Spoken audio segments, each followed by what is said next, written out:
بسم اللہ الرحمن الرحیم بسم اللہ الرحمن الرحیم نحمدہ ونصلی علی رسولہ الکریم اعوذ باللہ من الشیطان الرجیم وعد اللہ الذین آمنوا منکم وعملوا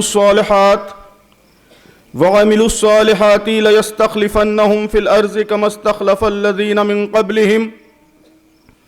من قبلهم وليمكنن لهم دينهم الذي ارتضى لهم وليبدلنهم من بعد خوفهم امنا صدق الله العظيم رب اشرح لي صدري ويسر لي امري واحلل عقدة من لساني يفقهوا قولي۔ محترم سامعین، بھائیوں اور بہنوں، الحمدللہ ابھی ہم نے 3 بڑی اہم تقریریں ہمارے 3 ذمہ داران سے سنی، اور اس کے بعد جناب فرید صاحب کی بڑی ولولہ انگیز نظم سے بھی ہم نے اپنے جذبات میں، حوصلوں میں جولانی حاصل کی۔ اب اس وقت علامہ اقبال کے شعر کا ایک مصرع، اسے میری گفتگو کے لیے عنوان تجویز کیا گیا ہے۔ یہ اس پورے کیمپ کا مرکزی موضوع بھی ہے۔ یقین محکم عمل پہم محبت فاتح عالم، جہاد زندگانی میں ہے یہ مردوں کی شمشیریں۔ تو گویا یہ 3 صفات مرکزی موضوع کیمپ کا ہے۔ اس کا مطلب یہ ہے کہ کیمپ کے پروگرام ساز یہ 3 صفات اس کیمپ کے ذریعے، اس سے روزہ پروگرام کے ذریعے ہمارے اندر پیدا کرنا چاہتے ہیں۔ علامہ فرماتے ہیں کہ یہ 3 صفات یہ زندگانی کی جدوجہد میں ان کی حیثیت شمشیر کی ہے، یعنی یہ کامیابی کا ذریعہ ہے۔ ذہن و فکر کی سطح پر یقین، جذبات کی سطح پر محبت، اور ایکشن کی سطح پر عمل پیہم، یہ گویا کامیابی کی ضمانت ان 3 چیزوں سے ملتی ہے۔ ان تینوں چیزوں پر کچھ گزارشات میں آپ کی خدمت میں رکھنا چاہوں گا۔ یقین محکم، تو محترم بزرگوں اور دوستو، یہ بات دنیا کے سارے فلسفوں سے ثابت ہے۔ قرآن مجید بھی اس کی تائید کرتا ہے، بلکہ قرآن مجید کا یہ ایک مرکزی موضوع ہے جس کی تائید دنیا کے دیگر فلسفوں سے بھی ہوتی ہے، جدید سوشل سائیکالوجی سے بھی ہوتی ہے، کہ یقین یہ ایک طاقت ہے، قوت ہے۔ نفاق، ہپوکریسی یا تذبذب یہ اس کی ضد ہے، یہ کمزوری ہے، ایک ضعف ہے۔ دنیا میں کامیاب ہونے کے لیے جن چیزوں کی ضرورت ہے، ابھی قیم صاحب نے مولانا مودودی کا ایک اقتباس سنایا، اس میں بھی یہ بات کہی گئی ہے کہ اس دنیا میں کامیابی جن چیزوں پر منحصر ہے، اس میں ایک اہم چیز یقین کی دولت ہے، یہ طاقت ہے۔ یقین چاہے جو بھی ہو، صحیح غلط کا فیصلہ آخرت میں ہوگا، لیکن اس دنیا میں جو بھی آپ کی ویلیوز ہیں، جو بھی آپ کا سسٹم آف بلیف ہے، اس سے گہری وابستگی، اس پر اٹوٹ بھروسہ، اس سے اسٹرانگ کنوکشن، یہ آدمی کے اندر ایک طاقت پیدا کرتا ہے، ایک قوت پیدا کرتا ہے، اور یہ قوت کامیابی کے لیے ایک لازمی قوت ہے، ضروری قوت ہے۔ یقین یہ مکمل یکسوئی پیدا کرتا ہے۔ قرآن مجید میں اس کے لیے بہت خوبصورت لفظ آیا ہے، حنیفا مسلمہ، ایسا مسلمان حضرت ابراہیم علیہ السلام کے لیے آیا جو مکمل یکسو ہے۔ تو اپنے اصولوں پر، اپنے مقصد پر یقین یہ طاقت ہے. آدمی کے اندر جب یہ یقین پیدا ہو جاتا ہے تو وہ اپنے اصولوں پر، اپنے نظریات پر چٹان کی طرح جم جاتا ہے، استقامت کا مظاہرہ کرتا ہے. وہ اس کی زندگی کی سب سے بڑی دلچسپی بن جاتے ہیں. زندگی کی باقی ساری دلچسپیاں اس کے تابع ہو جاتی ہیں. وہ اس کے سلسلے میں مکمل یکسو ہو جاتا ہے. اس کی قوتیں پوری کی پوری اس پر مرکوز ہو جاتی ہیں، اور اس کے نتیجے میں نتیجے کا پیدا ہونا، رزلٹ کا پیدا ہونا یہ لازمی ہوتا ہے. یہی وجہ ہے کہ قرآن مجید ایمان کو صرف آخرت میں کامیابی کے لیے شرط نہیں بتاتا، بلکہ اس دنیا میں کامیاب ہونے کے لیے بھی قرآن کہتا ہے کہ ایمان، مضبوط ایمان، پختہ ایمان، یہی یقین ہے، یہی یقین محکم ہے، وہ ایک لازمی شرط ہے. قرآن کہتا ہے کہ سیاسی کامیابی چاہتے ہو، پولیٹیکل سکسس چاہتے ہو، وہ ایمان اس کے لیے لازمی شرط ہے.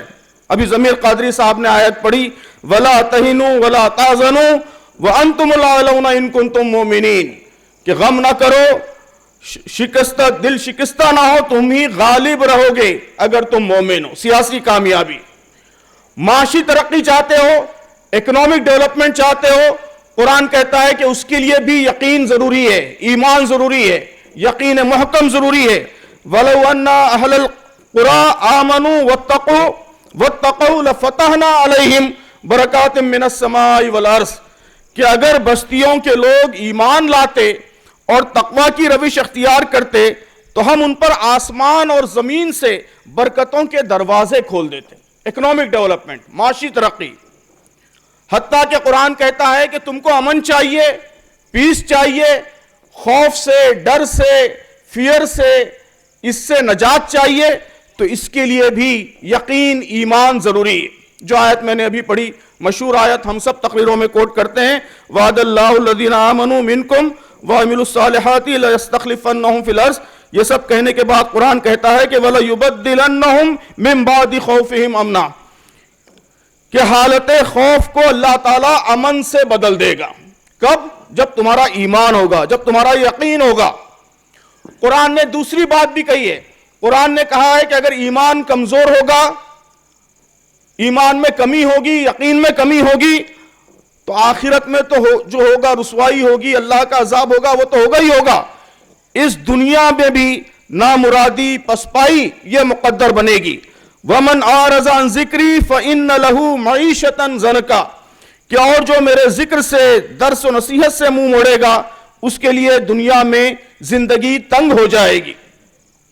تو سامعین محترم، یقین، بلیف، یہ ایک طاقت ہے. تو ہمارے جو بھی اصول ہیں، ان اصولوں پر گہرا یقین ہو، ان سے گہری جذباتی وابستگی ہو، یہ لازمی شرط ہے اگر ہم کسی بھی قسم کی کامیابی چاہتے ہیں. جدید اصطلاح میں اسے بلیف سسٹم کہا جاتا ہے.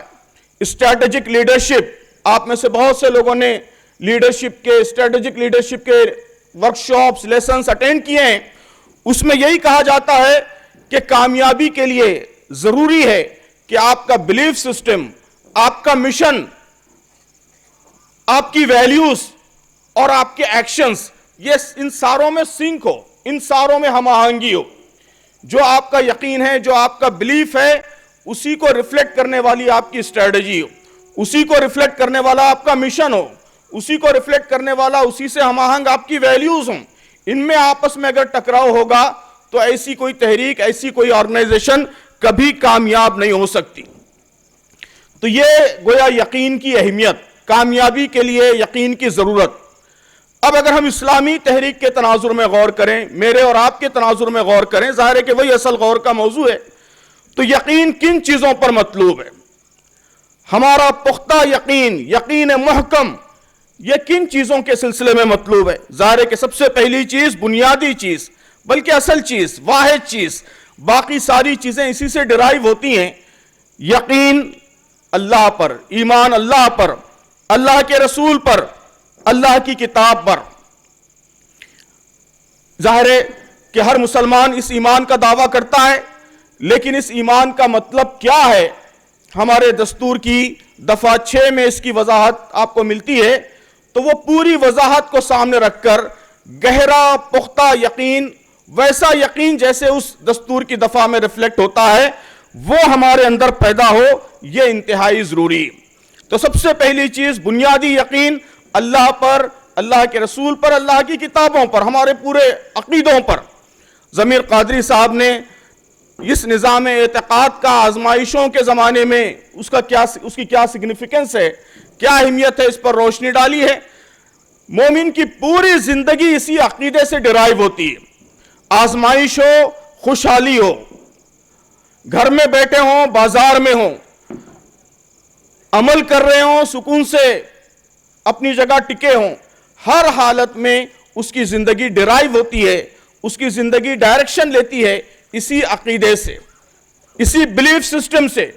تو یہ ہمارا یقین، ایمان، یہ انتہائی پختہ ہو، ویسا پختہ جیسے ہم صحابہ اکرام کے اندر دیکھتے ہیں، بزرگوں کے اندر دیکھتے ہیں، اسلامی تحریکوں کے قائدین کے اندر، ہمارے اولین بانیوں کے اندر، تحریکوں کی پہلی نسل کے اندر جو کنوکشن، جو یقین، جو ایمان ہم دیکھتے ہیں، وہ یقین ہمارے اندر پیدا ہو، یہ لازمی شرط ہے۔ اسی کے بعد باقی ساری چیزوں کا نمبر آتا ہے۔ یہ ہوگا تو ہم سوشلی انگیج ہوں گے، یہ ہوگا تو ہم آزمائشوں میں ثابت قدم رہیں گے، یہ ہوگا تو ہم باطل تحریکوں کا مقابلہ کر سکیں گے، یہ ہوگا تو ہم اپنے مقاصد کو حاصل کرنے کی طرف آگے بڑھ سکیں گے۔ اور یہ یقین نہ ہو تو ظاہر ہے کہ ہم نے پہلی چیز ہی حاصل نہیں کی ہے، کامیابی کے سارے راستے مسدود ہوں گے۔ تو پہلا یقین کا پہلا جو محاذ ہے وہ ہمارے بنیادی اعتقادات ہیں۔ اسی سے ڈرائیو، اسی بنیادی عقیدے کا ایک حصہ تحریک اسلامی کی فکر ہے۔ تحریک اسلامی کی فکر اسلامی، اس پر ہمارا پختہ یقین ہو، اس سے ہماری گہری وابستگی ہو۔ محترم بزرگوں اور دوستو، اس وقت تحریک اسلامی کی فکر یہ چیلنجوں اور شدید فتنوں کی زد میں ہے۔ میں اور آپ سب ان فتنوں کو آئے دن دیکھ رہے ہیں۔ تحریکی فکر نے، آپ اگر تحریک کی تاریخ پر نظر ڈالیں گے تو آپ دیکھیں گے کہ تحریکی فکر نے اپنی تاریخ میں دو رجحانات کا مقابلہ کیا ہے، دو طاقتور رجحانات کا مقابلہ کیا ہے۔ ایک رجحان مغربی اور بیرونی تہذیبی اثرات کا رجحان ہے۔ ہمارا لٹریچر، ہمارے ابتدائی تقریریں، لیکچرز، ان سب کا یہ موضوع رہا ہے۔ تحریک نے ایک پوری نسل کو مغربی تہذیب کے اثرات سے محفوظ کیا ہے۔ تو ایک اسٹرانگ آنسلاٹ جو زمانے میں تھا مغرب کے تہذیبی اثرات کا، تحریک نے اس رجحان کا مقابلہ کیا، اور دوسری طرف دوسرے ایکسٹریم پر روایتی، جامد، تنگ نظر مذہبیت کا مقابلہ کیا۔ آپ تحریک کا ابتدائی لٹریچر دیکھیں گے تو یہی دونوں رجحانات کا مقابلہ آپ اس میں پائیں گے۔ مغربی تہذیب، اس کی الغار، اس کا مقابلہ، اور جامد مذہبیت، جمود، روایت پسندی، اس کا بھی تحریک نے مقابلہ کیا ہے۔ ان دونوں کے درمیان اسلام جو توازن پیدا کرتا ہے، جو اعتدال پیدا کرتا ہے، اس کا راستہ دکھایا۔ یہی ہماری فکر کا ڈسٹنکشن ہے، یہی ہماری فکر کا امتیاز ہے۔ اب اس وقت جو رجحانات ہیں وہ ہم کو پھر دوبارہ ان دونوں انتہاؤں کی طرف ڈیویٹ کر رہے ہیں۔ ایک طرف مغربی تہذیب، اس کا آنسلاٹ، اس کے اثرات جو ہمارے اندر مداہنت پیدا کرنا چاہتے ہیں، جو اقامت دین کے سلسلے میں ہمارے یقین کو، ہمارے کنوکشن کو کمزور کرنا چاہتے ہیں کہ قرآن نے دین کی اقامت کا حکم نہیں دیا ہے، ریاست تو خود بخود قائم ہو جائے گی، اس کو قائم کرنے کے لیے کوئی جدوجہد نہیں کرنی، ہمارا کام بس اسلام کی تعلیمات پر، بنیادی تعلیمات پر، روزہ، نماز، اخلاق، معاشرت، اس پر عمل کر لینا ہے، باقی ریاست، حکومت، یہ سب خود بخود ہو جائے گا، اللہ تعالیٰ بطور انعام دے گا۔ تو آپ دیکھ رہے ہیں کہ یہ سب رجحانات اب دوبارہ ان کا آنسلاٹ ہے، دوبارہ ان کا حملہ ہے۔ اسی طرح جامد مذہبیت، تحریک اسلامی نے جس مسلکی عصبیت سے ہم کو نکالا، چھوٹے چھوٹے جزیات میں الجھنے سے ہم کو بچایا، تحریک نے یہ مزاج پیدا کیا کہ دین کی اساسیات، دین کی بنیادیں، دین کی متفق علیہ باتیں جن پر ساری امت کا اتفاق ہے وہی اصل دین ہے، اور وہی ہماری اصل دعوت اسی متفق علیہ پاک کی طرف ہے۔ مسلکی اختلافات میں ہم نہیں الجھیں گے، جزیات میں ہم نہیں الجھیں گے۔ اب آپ دیکھ رہے ہیں کہ دوبارہ ان جزیات کی طرف، مسلکی مسائل کی طرف واپسی، اس پر بحثیں، اس پر ڈسکشنز، یہ ہماری صفوں میں، ہمارے بچوں میں، نوجوانوں میں یہ آنسلاٹ ہے۔ تو ایسے ماحول میں تحریکی فکر سے، تحریکی اساسیات سے گہری وابستگی، اس کے سلسلے میں گہرا کنوکشن، اس پر گہرا یقین، یہ گویا کامیابی کی لازمی شرط ہے۔ تو تحریکی فکر پر یقین،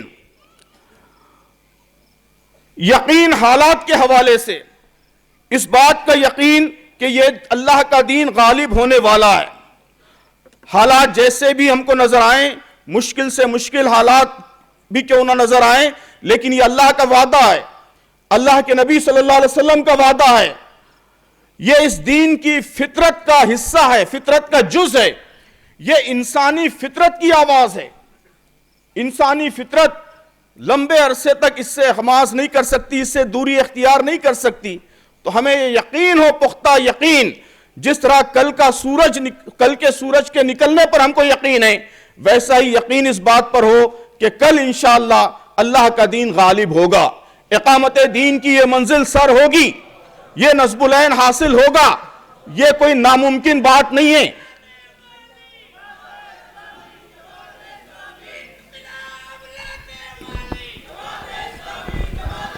یہ دیوانے کی بڑھ نہیں ہے۔ جی جی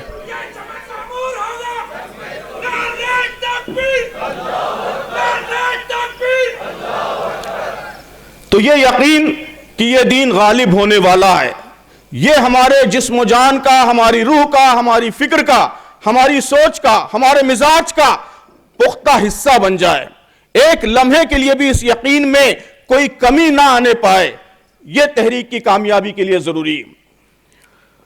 یہ یقین کہ جو مشکلات، جو آزمائشیں ہم دیکھ رہے ہیں، یہ اللہ کی سنت کا حصہ ہے، یہ کوئی ان ایکسپیکٹڈ طوفان اور غیر متوقع آندھی اور سیلاب نہیں ہے جس نے ہمیں اچانک آ دبوچا ہے، بلکہ یہ عین اللہ کی سنت کے مطابق ہے۔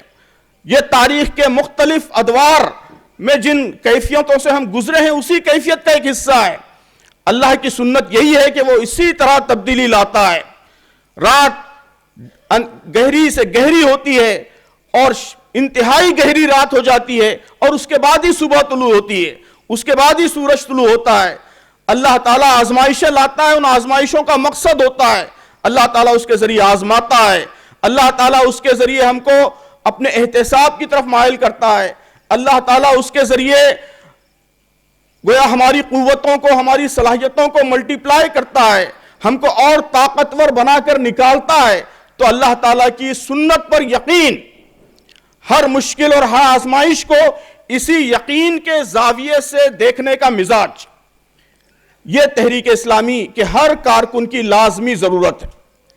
اگر یہ یقین ہمیں پیدا ہو جائے تو چاہے کیسے ہی طوفان، کیسی ہی آندھی آئے، مصیبتوں کے پہاڑ ٹوٹ جائیں، انشاءاللہ ہمارے پائے استقامت میں ذرہ برابر لغزش نہیں آئے گی، ہمارے کنوکشن میں کوئی فرق نہیں آئے گا، ہم اسی جذبے سے اور اسی اسپرٹ سے اپنے سفر کو جاری رکھ سکیں گے۔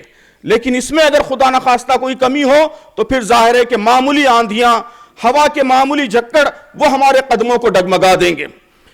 تو یقین حالات کے حوالے سے، اور یقین اپنے آپ پر یقین کہ میں اللہ کا بندہ ہوں، میں مسلمان ہوں، اللہ پر میں نے ایمان لایا ہے، میں مومن ہوں، اور مومن ہونے کی حیثیت سے وہ ساری بشارتیں جو اللہ نے مومنین کے ساتھ کی ہیں، وہ اس کا میں حقدار ہوں۔ اگر میں نیک عمل کروں گا، اپنے مقصد کے سلسلے میں جد و جہد کروں گا، تو انشاءاللہ ان ساری بشارتوں کا میں حقدار بنوں گا۔ تو میرے لیے ممکن ہے، میرے لیے کوئی چیز ناممکن نہیں ہے۔ دنیا کی بڑی سے بڑی طاقت کا میں مقابلہ کر سکتا ہوں، بڑے سے بڑے فلسفر کی آنکھوں میں آنکھیں ڈال کر میں بات کر سکتا ہوں، بڑے سے بڑے چیلنج کا میں سامنا کر سکتا ہوں، اپنے آپ پر یقین، بڑی سے بڑی میں صلاحیت پیدا کر سکتا ہوں، دنیا کی کوئی چیز میرے لیے ناممکن نہیں ہے، اگر میں کوشش کروں، محنت کروں، اپنے مقصد پر قائم رہوں تو ہر چیز پاسبل ہے، ہر چیز ممکن ہے۔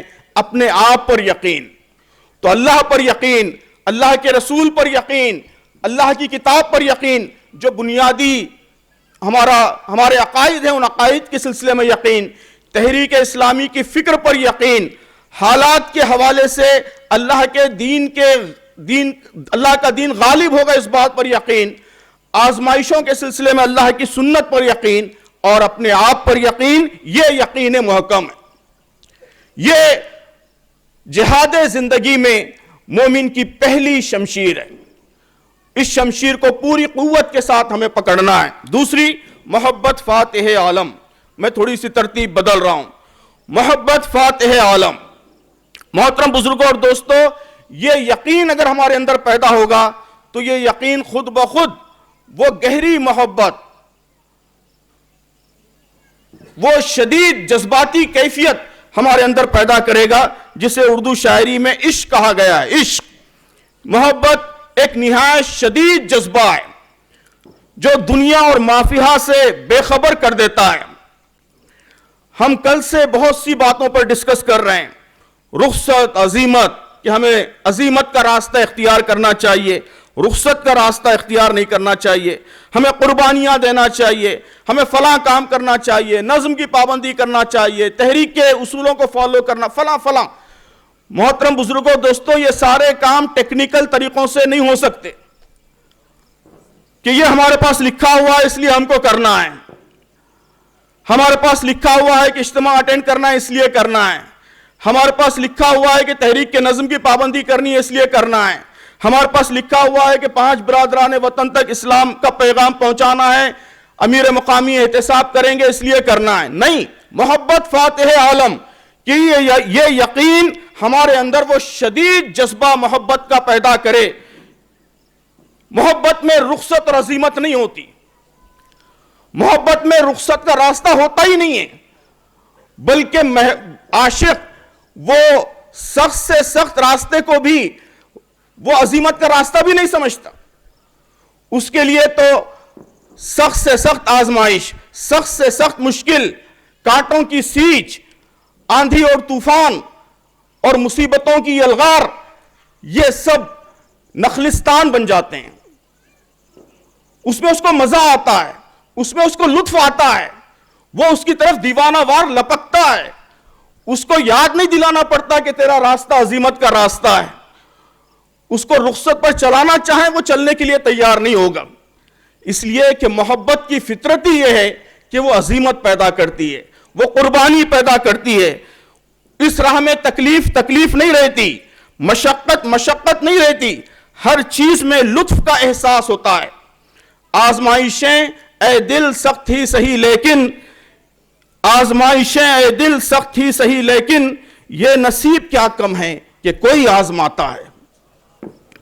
امام ابن تیمیہ رحمۃ اللہ علیہ کو جب قید خانے میں قید کر دیا گیا تو ان کے جملے کتابوں میں ملتے ہیں کہ فرماتے تھے کہ ما یصنعوا بِاعْدَائِی، کہ میرے دشمن میرا کیا کر سکیں گے، کیا بگاڑ لیں گے، ان جنتی فی قلبی، میری جنت تو میرے دل کے اندر ہے، وہ بستانی فی صدری، جنت کے باغات میں نے اپنے سینے میں آباد کر رکھے ہیں، این رحتو، مجھے تم کہاں بھگاؤ گے، فجنتی معیا ولا تفارقنی، میری جنت تو ہمیشہ میرے ساتھ چلتی ہے، تم اس سے مجھے کیسے جدا کر سکو گے،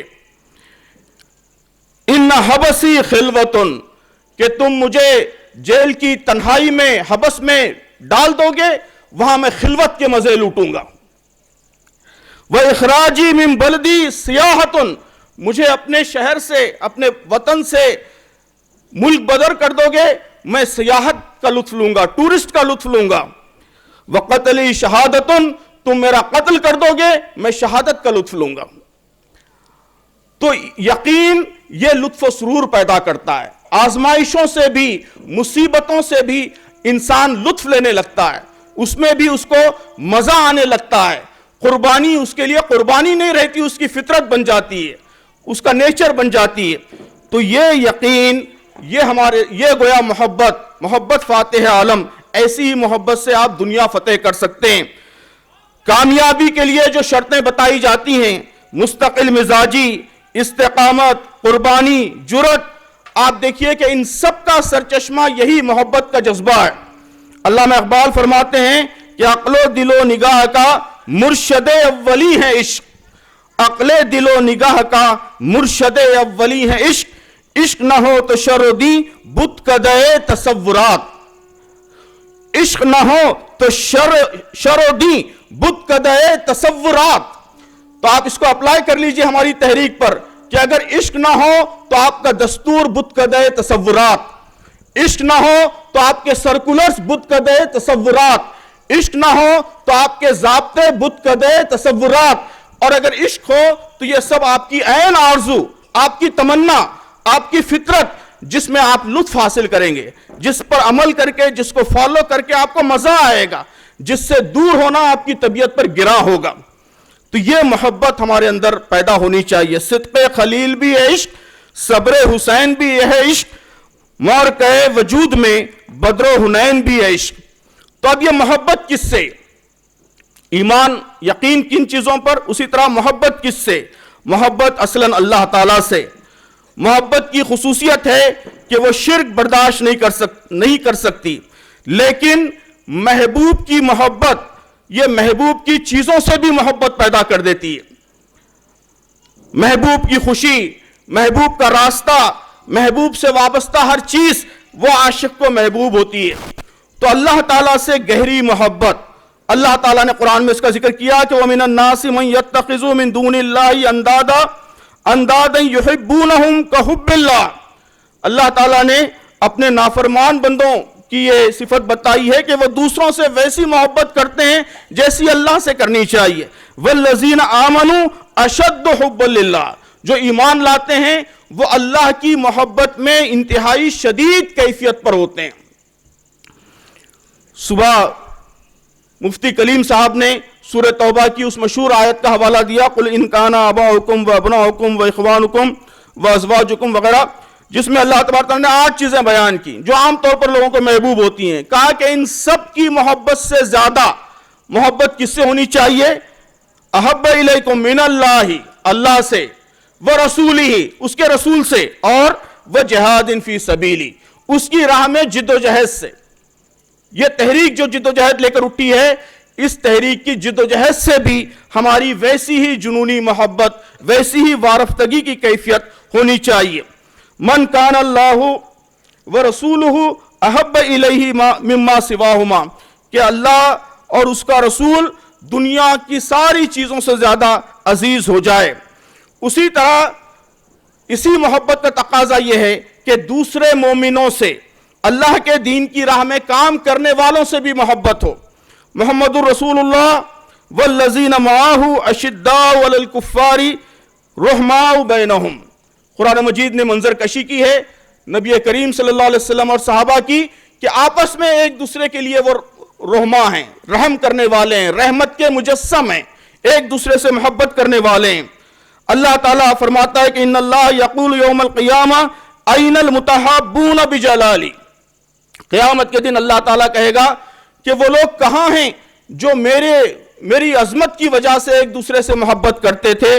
الیوم اظلہم فی ظلی یوم لا ظل الا ظلی, کہ آج میں ان لوگوں پر اپنا سایہ دراز کروں گا, آج کا دن جبکہ میرے سائے کے سوا کوئی اور سایہ نہیں ہے.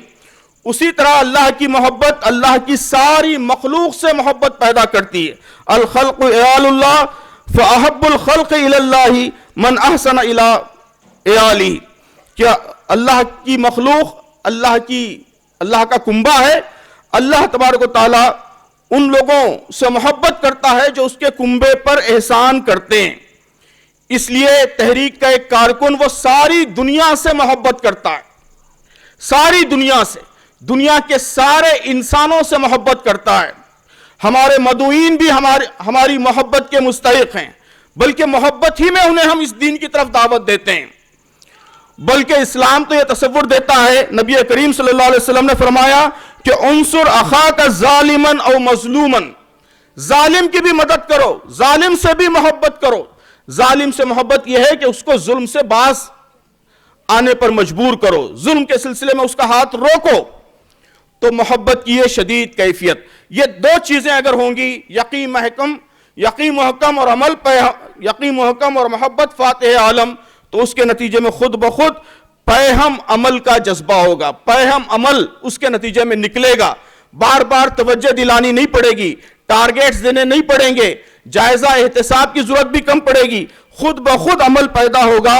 یقین محبت پیدا ہو جائے تو عمل مثنوی ٹیکنیکل عمل نہیں رہ جاتا، وقتی اوکیشنل عمل نہیں رہ جاتا، مسلسل پیہم عمل بن جاتا ہے۔ تو ایسا ہی عمل اللہ کو، اللہ کے نبی صلی اللہ علیہ وسلم کو محبوب ہے۔ نبی کریم صلی اللہ علیہ وسلم نے فرمایا کہ احب الاعمال الی اللہ ادومھا، اللہ کو وہ اعمال پسند ہیں جن میں دوام پایا جائے، جن میں کنٹینیوٹی ہو، جن میں تسلسل ہو، وہ ان قل چاہے کم ہو۔ اور فرمایا کہ وکانت عائشۃ اذا عملت العمل لزمتہ، کہ حضرت عائشہ نے جب یہ حدیث سنی تو جب بھی انہوں نے کوئی عمل کیا اسے اپنے اوپر لازم کر لیا۔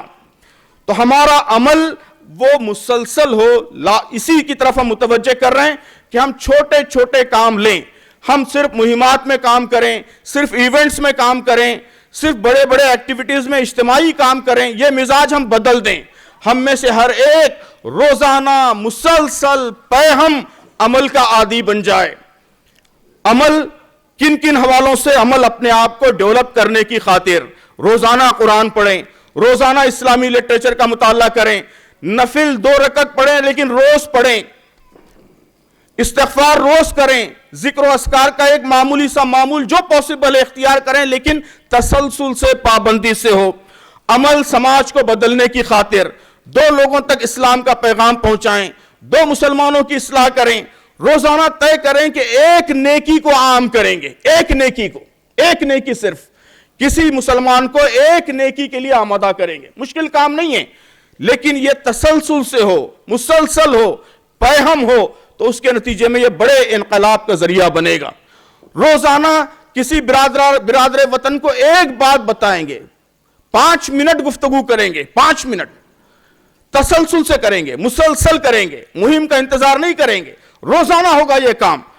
تو عمل اپنے آپ کو ڈیولپ کرنے کی خاطر یہ بھی روزانہ مسلسل، عمل سماج کو بدلنے کی خاطر یہ بھی روزانہ مسلسل، اپنے میدان میں اپنی صلاحیت کے بہتر استعمال کی خاطر کوئی مائکرو فائنانس کا ادارہ چلا رہا ہے، روزانہ میرے مائکرو فائنانس کے ادارے میں ڈیولپمنٹ ہو، چھوٹا ڈیولپمنٹ لیکن روزانہ کی بنیاد پر ہو۔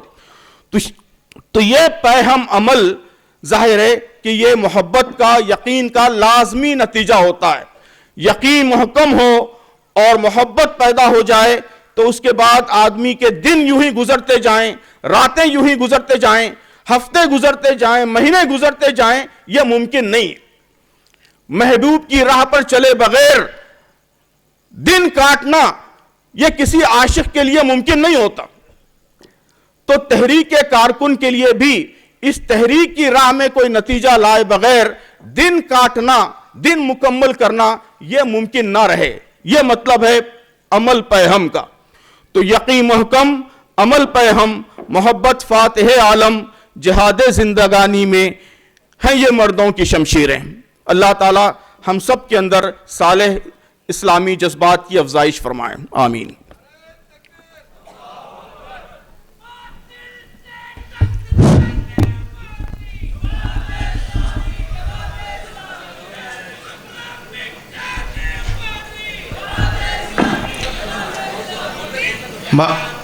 محترم ساتھیوں، پروگرام میں معمولی سی تبدیلی ہے۔ جیسے کہ آپ لوگ ہم سب صبح 9 بجے سے مختلف سیشنز میں یکسوئی کے ساتھ بیٹھے ہیں، تو اسی کے پیش نظر یہ چینج کیا گیا ہے کہ جو تذکیر بعد میں ہونے والی تھی وہ ابھی کنٹینیو میں ہوگی، اور جو انفرادی عمل ہے وہ ہم کو اپنے طور پر اپنے رومز میں بیٹھ کر کرنا ہے۔ جہاں اللہ تعالیٰ کی نعمتوں کو گن کر جذبہ شکر کو اپنے اندر پیدا کرنا ہے. تو میں دیر نہ کرتے ہوئے مولانا نصیر احمد اصلاحی صاحب ناظم اعلیٰ مجلس علماء تحریک اسلامی مہاراشٹر کو دعوت دیتا ہوں کہ وہ آئے اور تذکیر پیش کریں.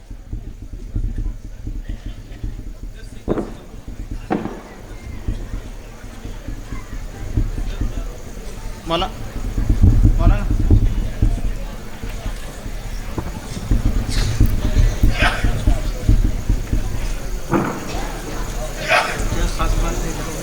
پتہ نہیں وہ لوگ بولتے ہیں ادھر شاید اس کا مسئلہ ہے کیمرے.